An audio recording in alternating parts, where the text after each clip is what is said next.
Setting a remarkable example of humanity, a voluntary blood donation camp was organized at the Bhattacharjee Para Anganwadi Center near Kamalpur town to commemorate the birth anniversary of Vinayak Damodar Savarkar.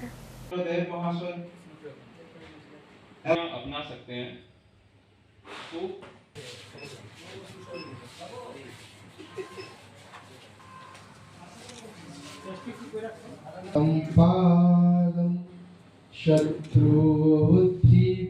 The program was attended by Green Board Foundation Chairman Tapan Jadhav, President Pad Chakravarti, My Bharat Dalai Officer Chandra Mohan, Kamalpur Blood Donors Association President Arun Dev, and Kamalpur BMS Hospital Doctors Pad Sarkar and others.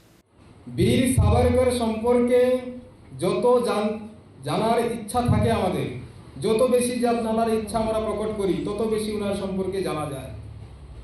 বীর সাভারকর শুধুমাত্র একজন সমাজ সুধারক ছিলেন না বা শুধু লেখক ছিলেন না বা কবি ছিলেন না, উনি স্বাধীনতা সংগ্রামী ছিলেন।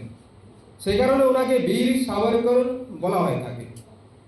ওনার জন্মতিথি আমরা জানি 1883-তে জন্মগ্রহণ করেছিলেন এবং ছাত্র জীবন থেকেই ভারতবর্ষে ব্রিটিশদেরকে তাড়ানোর জন্য, ব্রিটিশের বিরুদ্ধে লড়াই করার মানসিকতা ওনার মধ্যে তৈরি হয়েছিল। যখন মহারাষ্ট্রের পুনেতে প্লেগ রোগের আবির্ভাব ঘটেছিল 1896-97 সনের কথা। Reported by Biplov from Khoi, Chini Khona.